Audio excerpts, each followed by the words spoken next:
Can you get that, David? All right, so welcome. We'll do our gratitude. Mother, Father God, we give gratitude and thank yous for this day. We ask for your infinite light of protection to be with us and through us, wherever we are in all our homes, so that only the highest and best will occur through our thoughts, words, and actions. And through those thoughts, words, and actions will lead us to a better understanding of our own self. So when we meet those on our path, we have a better understanding of them. We give thanks for this day. Amen. Amen. Amen. Right. Today, I'm just going to check my volume here, make sure we got you guys. Yep, we got you all the way up. Today, we are continuing on with our healing section. And today, we're going to talk about the causes of disease and our health principles. And so, when we talk about causes of disease, propaganda, teachings, unhealthy relationships, and unpleasant employment lead to disorder and disease. Everything that we're seeing on the outside, depending on how we accept things and take things in. So the first one is propaganda. And we know exactly what that is. We see it on, signs such as, have you got your flu shot today? We see that everywhere. We see a lot of things on the news. There's a lot of investment there that they will, spend a lot of time to get us really focused in on something that they want turned, accepted us to do. That is what we consider our propaganda. And so propaganda is a cause. That is something that can be created if we stay in it. So it's what we're really focusing on and what we get stuck in, these things, those things, propaganda is a big deal. And teachings are the experience of formative life, like the first 7 years. We've talked about that a little bit here and there.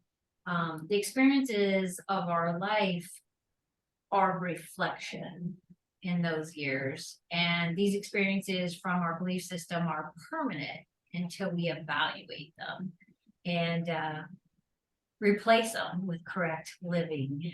And it's always in that really soft period.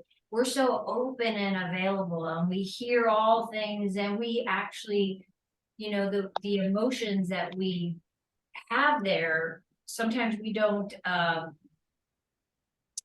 we cannot have a really strong reasoning or understanding behind it. And so we take things a certain way and we put it in our pocket forever and hold it there, and so sometimes things later on in life, if we haven't, evaluated that, they show up. They just show up, and we have a little trauma through that. And those are things to really, get in there and observe and spend some time in loving who we are, our acceptance of ourselves, and just know that, some of these things are pretty simple. They're pretty simple, or they're not.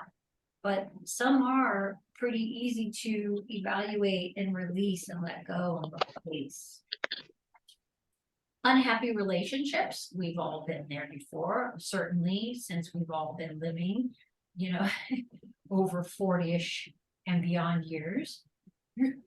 Unhappy relationships are direct byproducts of one's teaching. An example of staying in an unhappy relationship for the sake of the kids, those kinds of things really create, we know it karmically, we are to, it's time to release, but there's certain things that we stick in our mindset that we think that, no, we need to kind of stick this out, and it's our choice pattern, like how we always say, well, we have a choice. Well, those choices aren't exactly that road that, universe really is trying to direct us to. and we take the other one, and then we spend time thinking that we're locked in our chain, and those chains are loose. They're loose, and we have options, and we can let go of them and make the right decision.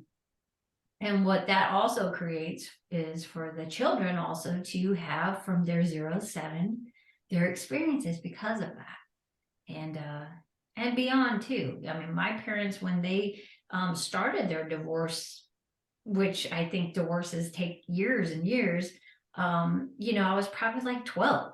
And then they divorced when I was like 22 or 21, but it still was just as traumatizing. I mean, we all went through it, and it's because I was in their energy, their stuff. So unpleasant employment.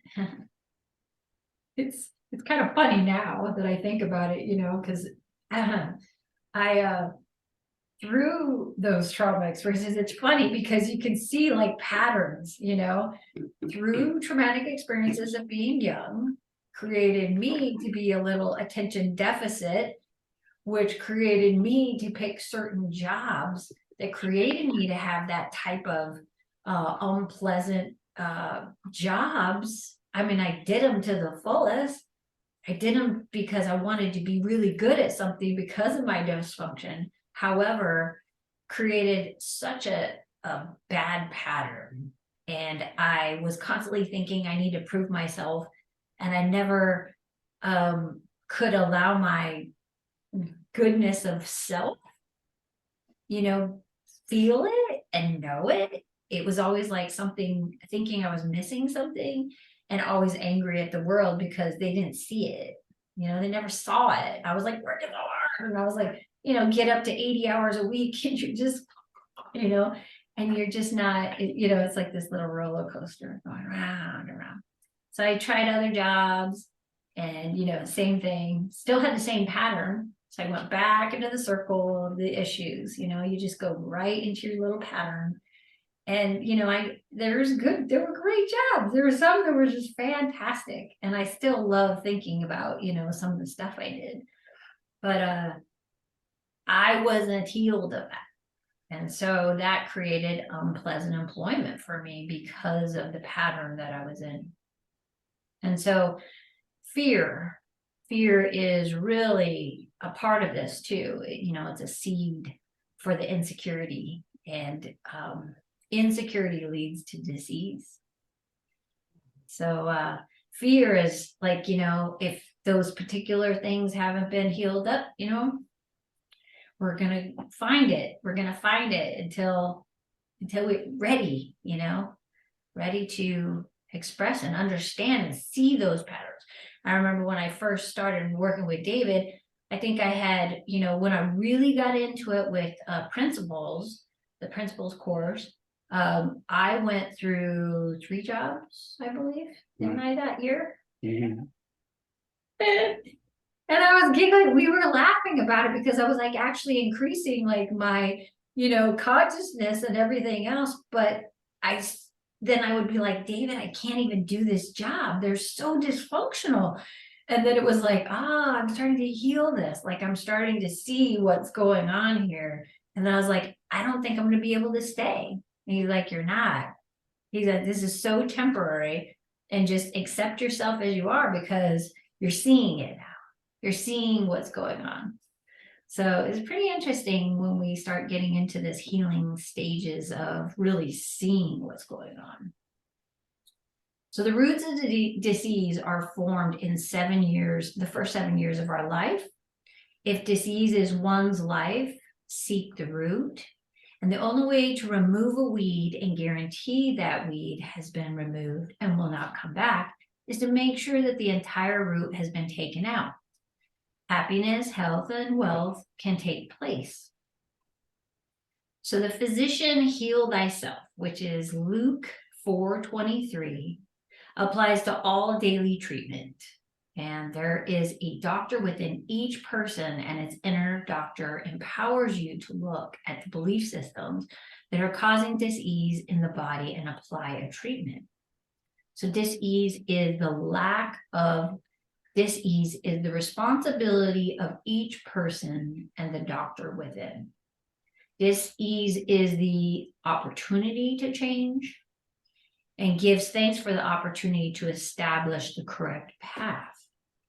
A lot of people, I have like one person in particular in my life right now that I know of that he has not observed this, causes, etc. And he is in a stage right now where he's lost a ton of weight. He will not accept any kind of metaphysical anything or teachings or healings, like being able to be in the space of doing a hands-on type treatment.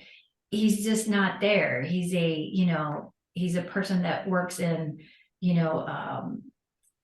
the government. He's, so there's all these different scenarios going on for himself that he's not there. And he's actually really sick. He's lost a ton of weight. And the doctor has suggested him to go to an oncologist. And the oncologist is like, he's thinking, oncology, I have cancer. So now he's creating in his mind, because he lost all this weight, that now he has cancer. And so he's in it. He's in this dis-ease right now. And he's very depressed. He's very sad. Yes, Julie? What you just said before, I think you said disease is the opportunity to heal yourself. Did you say that? Yeah. That's wonderful. I never look at it that way. I tend to think of it as it's this negative thing, but no, it's because it's like David has said many times, or I myself, it's been many years of this lesson, right? And now it's just showing up. Like now it's on the outside from your inside, giving you the opportunity, right? So yes. it's like the gift of, okay, now it's the time to do your work. If you haven't done it already, we've been trying to, like we obviously have certain things that are, hinting, but then it's finally, now it's here. And so this little scenario that I'm trying to talk about here about this person is like, I see the whole picture, and we, like there's no way of getting in there and trying to make someone do something, right? Because that would be a dysfunctional trait. We're going to let him do his experience and see this whole thing unfold. And you go, so you just sit back and you got to let, this person do its, because he's going to see, either he's going to see it or he's going to go through it. He's going to see it and start to shed it and clear it and heal it, or he's going to be it. He's going to be in that, dis-ease, right? And so he's already created it, but right now he's like absorbing it. Like it's all through the body. Like, I could just, I'm like, okay, I'm not dysfunctional here. I'm going to let him, this is a tricky thing, when you love people, when you care about people, and to allow them to live their life, because they have their own karmic story in how they're handling life. And so this is something that's right there. And he's going to be going to, so his blood is not good right now. So he's got some liver and some kidney issues, which a lot of that, anger, fear, hurt, those are those areas that are all about, so I can see what's going to be, it's this, creating a plant or removing the plant. What are you going to do? So, sorry to interrupt. You're fine. But I notice when I have loved ones that are going through that journey, it's their journey, as we know.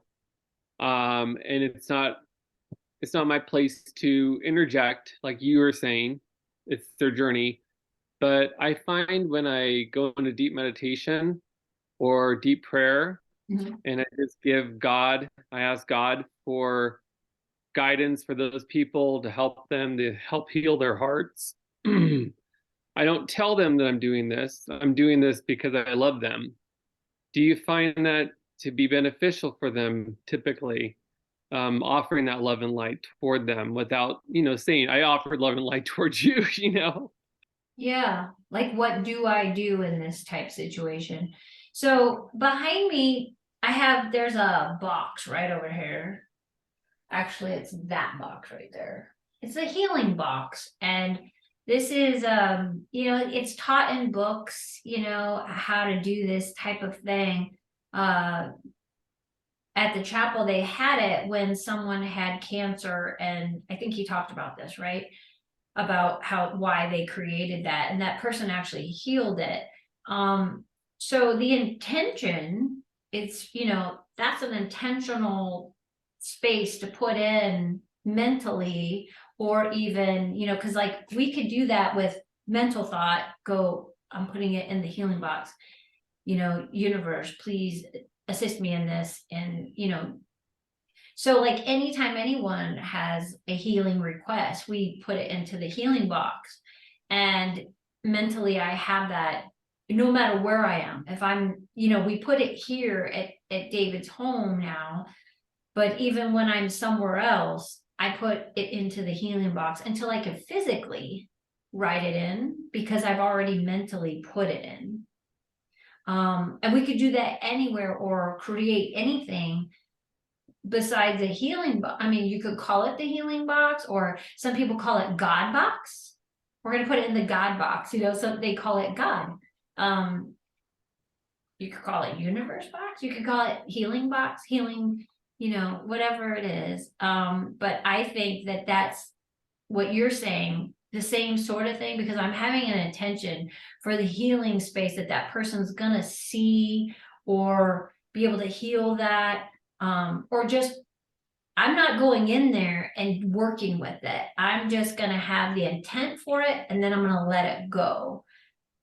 So we're not in what David calls being in someone's pit. When you're in that pit and you care so much and you worry about someone and you give them suggestion, now you're in there. And he always says, did you bring your ladder? Your 10-foot ladder, 12-foot ladder? Because imagine that huge, pull, 12 feet, it's like, aha, yes. It's so visual, and now you're stuck in that cement pond and it's 12 feet tall, and how do you get out of there? And, because we're in our own, we have our own, and to be able to just give that an intention. So yeah, that's what I do. Health principles. So we've got 3 different, back up. We've got health principles that are important, and they're, health is not merely freedom from pain or discomfort. It is possession and exercise of vitality. We've got air that we need. So air is the most important health need, the physical body. We think we talked about this a little bit last week. Okay. Water, sun rays, food, movement and exercise, elimination in many ways. It doesn't have to necessarily, we know we need elimination, but elimination of all things, like elimination of things that we're holding on to that no longer serve us. Clothes, it could be items, like could be things we're just hoarding up, like why do we have it? But definitely we're talking about the body in this sense, and ridding of toxins, etc. Loving ourselves. Chemicals, we, so I'm going to read this part. The body is the best chemical plant on earth. Chemistry is the science that deals with the composition, structure, properties, and substances, and the transformations that they undergo. The body requires specific chemicals for the health of the cellular structure. So think of it, what you think of a chemical would be. Okay, moving on. Yeah, the biggest organ we have for elimination is the skin. Yep. And what do we do every day? We take a shower and we shed that skin every day, to a new layer. That's interesting. Okay, so the first steps in healing. We have 3 steps in healing. One is forgiveness. And forgiveness is to give up. And to give up does not mean that the one who's at blame gets off free. Is to give up is to mean to be free of that diseased experience. And I know we've heard this before, and sometimes it's a difficult experience to actually realize that we're the one within our bodies that are creating that, you know, because it's sitting here, that other, whatever the situation was, it's not the same experience over there. So it's our stuff that we're holding here. And so to give up that, to be able to heal that, and when the dis-ease experience reoccurs, memory lets us know what actions led to the dis-ease experience. And then we apply the action of ease. When the word forgive is heard, create the habit of forgiveness with the meaning of giving up and the energy effect of this experience. It's my dad calling. He's hearing my phone going buzz, buzz. I'm like, it's my dad. He always calls when we have a class. Dis-ease is being out of harmony with the world we live in. And what are the experiences that create dis-ease? Being the cause of unhappiness in someone's life, each one has caused someone to be unhappy. I mean, you think, no, I haven't done that. But if you think about it, you know, even when we were kids, did we say something that just wasn't cool? Did we do something and shove off a kid because they weren't quite to your par because you thought, I want to be with them.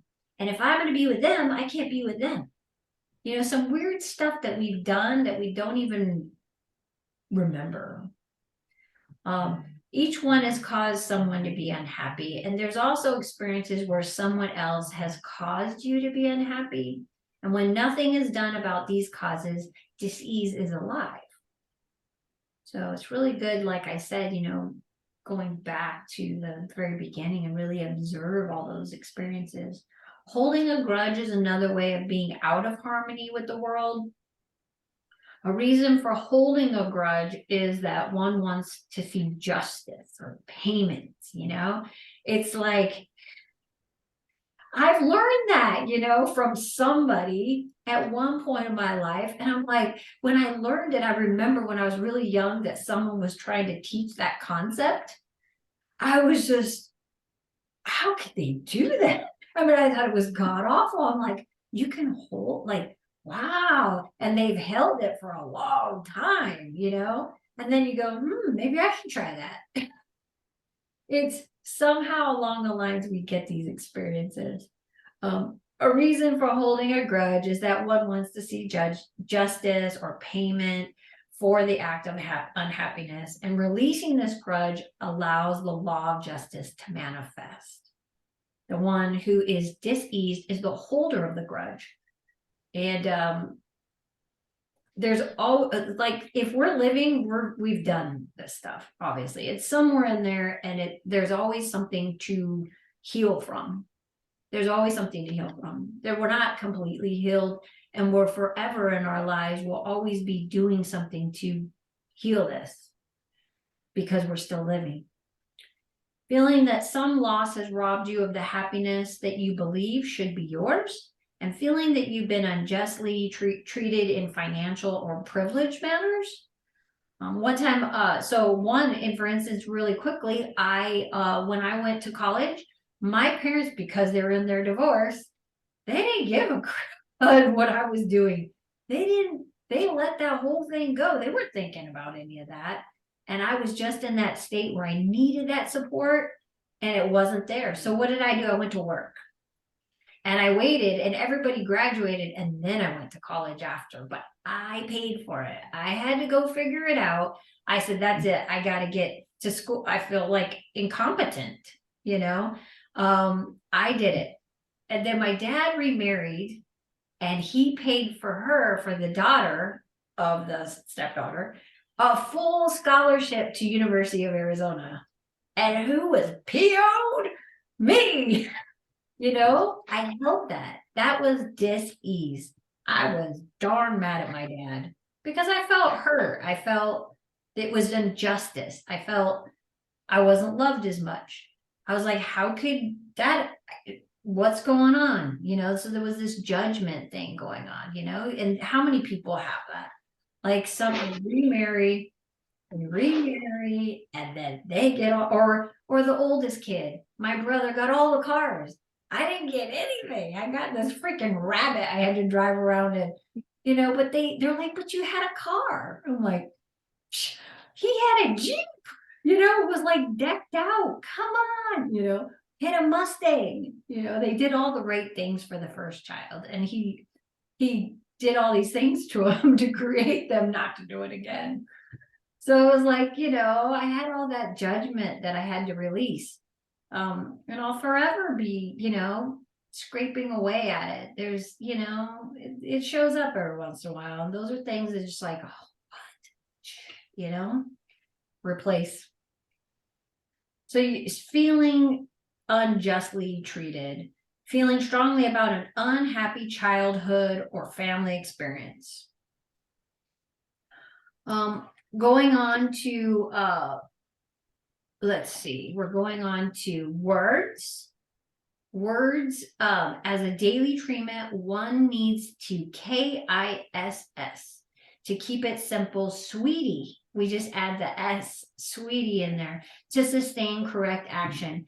And using the simple formula with everything one does in life will allow ourselves to take things one step at a time and one day at a time. One is always thinking, talking, and acting, and making it critically important to know that words one says daily. And by keeping these simple and by making the time to say words that create sustained health, allows one to stay in a path of correct action. And words are extremely powerful and have a profound effect on creation. I grew up where when I became a teenager, I was learning all those bad words from my brother. I was, you know, like I said, I grew up with them starting to dissolve their relationship, and I had no respect for words either. And, but I loved people. So it was just like, it depended on who I was with, what I was doing. And so I was contradicting myself in many ways. So I was being super loving and kind over here and caring about my words. And then I would go around my family and it wasn't, you know, that way. So it was like very dysfunctionally, realizing what I was doing. I was just playing a game, you know, I was just playing a game with myself. I was like not happy, and I was pretending I was, you know, loving and kind over here, and then pretending I was being a jerk over here. So I never really, you know, it's really a strange concept until we start to realize every single word is so extremely powerful. We've created it in the invisible. There's been a seed created, we thought it out, and then there it comes out. And so we call this a prayer. We're speaking a prayer. And those are extremely important when we're thinking about something. If it's something not good, dysfunctional, angry, frustrating, whatever it is, you could pull your weed right now and say, I'm not doing that. I'm going to do this. So we have the option to choose before we throw up our words, because our world, because of this, all the things that we have that create us to speed up everything we do, we're not really thinking about like what our creation was. And so just thinking like the Indian, thinking like, you know, when they're around their circle, smoking that pipe, and they all thought and paused what the other person said. And they went around the circle and they talked and they gave each other a moment, because those are powerful words. And what does it do? It creates things in the world.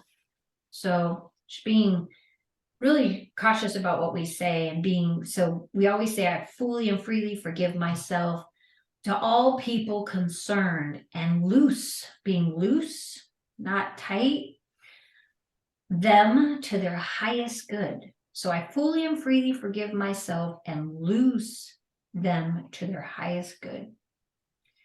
And another one is, I give thanks that peace, health, and worth and happiness now reign supreme in me and my world now. There's quite a few of them here. Let me see. We're getting to 1033. So I'm going to just talk about imagination, because that's our third step in healing. We imagine things and we create them. So imagination is forming a mental image of something not present. Like I said, the invisible to the visible. Thoughts activate imagination, and thinking is imaging health. So mental images create the conditions of our minds, bodies, and affairs.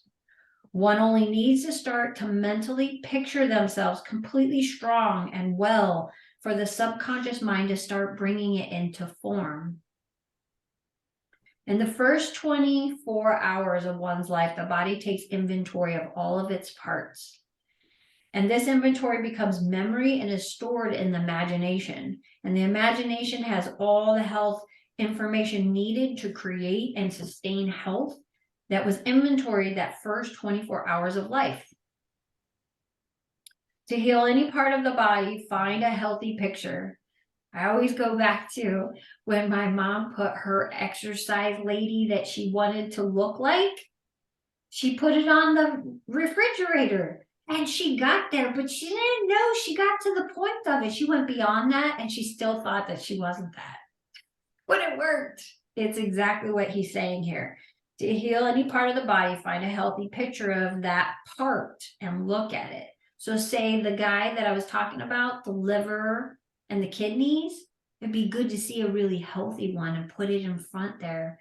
Like when I'm in Qigong, we always work with all the organs, and we flush out the kidneys with water. So we envision like water just cleaning out those kidneys and stuff like that. So, that's like imagination right there. So it'll produce what image is being visually looked at and direct the body to act accordingly. This is why it's so important to picture yourself healthy. And whatever picture one has of their body, the imagination will actively go to work and bring that about. What image are you holding in your body? The mental images of life are the wishes of what one has made. It is the responsibility of that person to image health, and only that person can produce health. By forming proper results in your mind and by holding to the mental picture, one is releasing faith to do its work. Simply by supreme to produce right results leads to greatness. Ah. I thought I had another page. I was thinking, oh boy. Okay, so we're gonna move on from what we just talked about, and we're gonna do our meditation on it, and then we'll talk about everything. Okay, so let's do that. Let's get nice and comfortable, and then we can just talk about all of what we just said here. Okay, so let us concentrate on our breath. As this breath moves through the nostrils, it relaxes each muscle, nerve, and vessel in our being. This breath is what sustains you. It is the breath of life. Feel the relaxation that this breath brings to your being. As this relaxation moves gently in and around each part of your being, it turns into something very beautiful called love. You recognize this love is being alive and active with each breath. Just relax and recognize. As you exhale, you release physical toxins and negative attitudes you have towards yourself and all people concerned. Relax recognize, and release. As you are releasing the toxins and attitudes, they are being dispersed into the I am. Gently allow this breath to settle into the feet area. This is the understanding part of our being, and as you understand yourself clearly, then you understand the world that you move in. Just relax, recognize, and release. Feel all tension, nervousness, and frustration leave as this breath moves to the ankles and up the legs. Feeling all agitations and irritations being dissolved. Relax, recognize, and release. As this breath moves to the hip area, relax and release that which does not belong to you. The hip represents independent movement. You are now free to move in life and free to be you. Very gently allow this breath to move to the base of the spine and the small of the back. Allow the breath to stay here for a few moments. This breath becomes stronger and stronger, for this is the strength area. Strength is confidence, security, and firmness. Now allow the breath to move up the spine. As this breath touches all vertebrae, muscles, and nerves, you feel enlightened, giving up the burdens that do not belong to you and taking care of what does belong to you. As this breath moves up the spine, you feel confident, secure, and firm. Relax, recognize, and release that which does not belong to you. As this breath touches the shoulders, feel all tension, nervousness, and frustration leaving. The shoulders represent responsibility in life, and know with each breath that you are doing your responsibility in life with freedom and ease. You also allow all other people to do their responsibilities with the same freedom and ease. Allowing this breath now to move down the arms, relaxing, recognizing, and releasing, reaching the hands. The hands are the giving and receiving part of our being. We give to receive and receive to give. As this breath is in the hands area, feel the breath that is between your hands and how good this breath feels. This goodness is you. You are extremely good. Take the goodness that is you and place it in the lower abdomen area. The greatest gift of all lies here, life. You are full of life, and life is full of you. Life is happiness, health, and wealth. You eliminate all that hinders you from life, and you put order into life. Order is the adjusting of all mind powers, moving in harmonious manner for life. Very gently now, allowing this breath to move to the stomach area. The stomach is the judgment area in life. Let us fully and freely release all mistakes and judgments that we have made that have led to mistake in action. Replace with correct judgments that lead to correct action. Relax, recognize, and release. Feel all tension, nervousness, and frustration leaving, allowing this breath to move to the heart area. The heart is the love area of our being. With each beat of the heart, love moves to each part of our body. We radiate this love, and wherever we go, this radiance is felt, and the universe gives back to you that radiance. Relaxing, recognizing, and releasing that which does not belong to you. Very gently allowing this breath to move to the throat area. The throat is the power area in life. You are in command of your life and you are at ease with that command. Relax, recognize, and release that which does not belong to you. Very gently, allowing the breath to move to the back of the head, to the very crown of your head, from the tips of your toes to the crown of your head. You are relaxing, recognizing, and releasing. As you're in the relaxed state, think, feel, and see yourself walking down a path. You feel the path beneath your feet. You notice the green grass that lines this path. You notice the sun twinkling through the trees that also line this path. As you walk down the path, there's a gentle breeze that touches your body. This is the breath of life. It allows you to take the next step in knowing yourself. As you walk down this path, there's a clearing in front of you. As you walk into the clearing, the softness of the grass touches your feet. Knowing that you are very protected, you walk into the clearing. There is a body of water that is crystal clear and warm to your touch.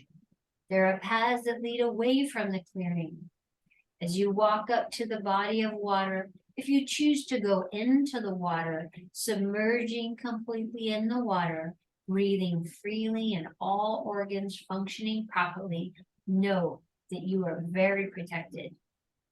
If you choose to lay beside the water, absorbing the four elements, the sun, water, air, and earth, or you may choose to explore the paths, feel free to do so and enjoy.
Remembering all that you have seen, sensed, felt, or heard, and feeling very refreshed and keen. You notice your healing clarity from your healing circle. And you notice that every one of us surround that healing circle. And you notice that your healing breath starts to expand to touch each and every one. And we become one healing breath. One healing breath. We direct the healing breath to the healing box. And for all the souls making and have made transition, all the institutes of health that state that peace is a journey and destination, all those affected by the winds, the rains, the snows, and the movement of the earth and the fires, that they are all protected and healed. As you're aware of your healing presence, and as you move towards your path, you notice anything that has changed, moved, or taken away.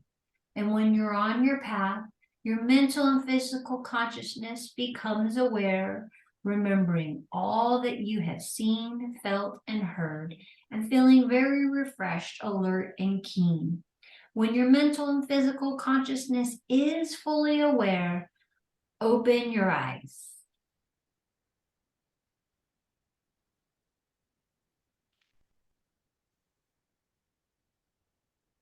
Hi there. Hey, Hi. How did everybody do? Anybody can start. And comments. I'll start. Oh, go. No, go ahead. Sorry. It was this awkward silence a little bit. So I decided to walk down a path, and I walked into this woods. There were lots of trees around me. It was very dark. It was like nighttime there in this path. And I kept hearing things around me, and I was getting a little, fearful, like, what is that? Is it a bear? What is it? And so I asked for light, and then a bunch of fireflies that started to come all around me. I mean, hundreds of them. And these fireflies illuminated, and I knew it wasn't fireflies, that it was love energy and light. And it'll lit up the forest in this beautiful glow, like a golden glow throughout. And I was able to see the critters that were running around and scaring me. And there was a little baby owl. There's a squirrel over there. There was a sleeping bear, little baby bear over on the side. And I realized they're just living their life, and I'm in their home.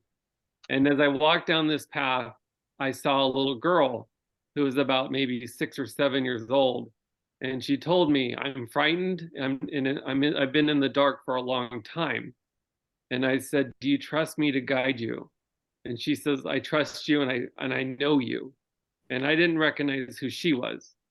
So I grabbed her by the hand, and with all the illumination around me, I showed her, hey, there's nothing to be fearful of.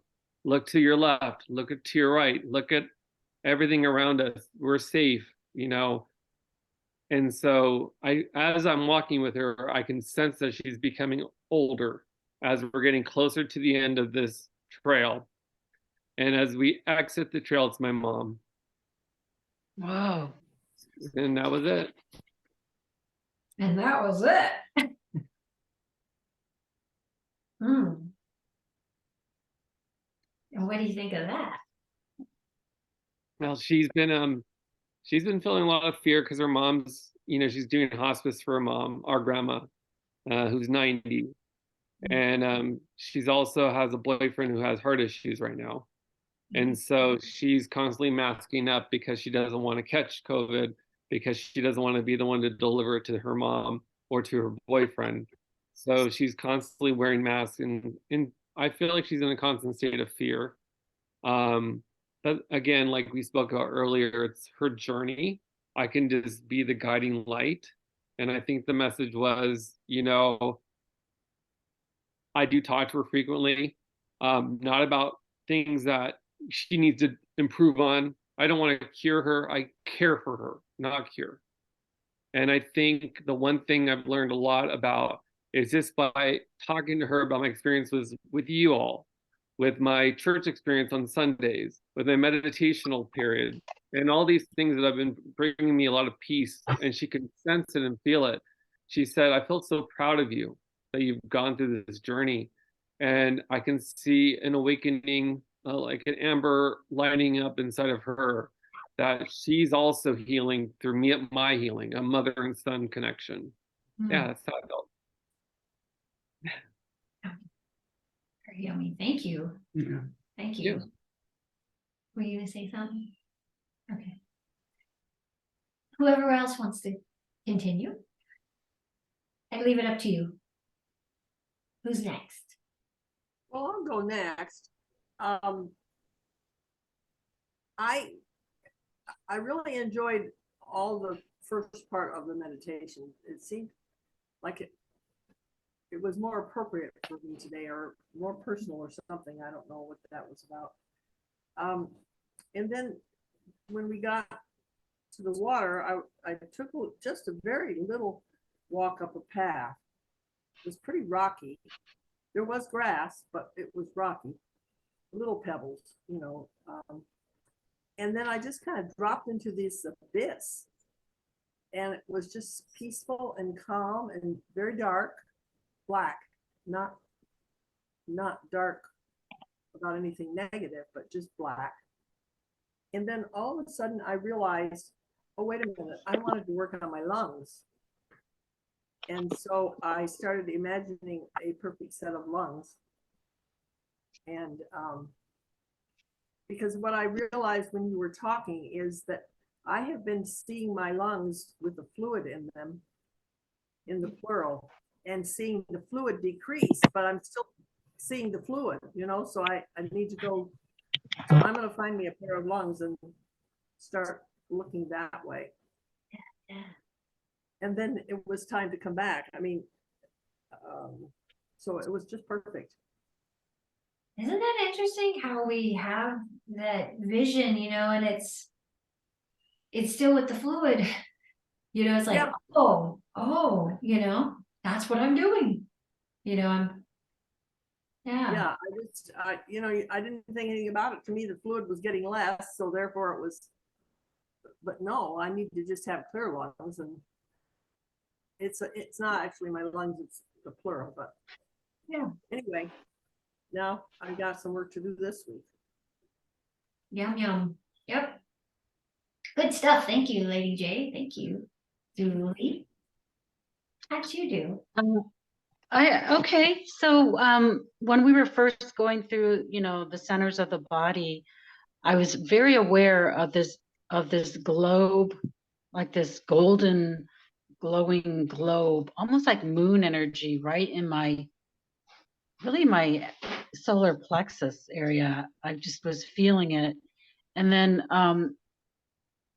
when we went to the place where the water was, I chose to just go in the water, and it was very warm, and it was first like an emerald green, you know, when just green, warm, glowing water. But as I soaked in it, it just became golden, just golden. And then I felt all this golden energy coming down, almost like there were hands above my head, just coming down and just kind of like cleansing me, like cleansing.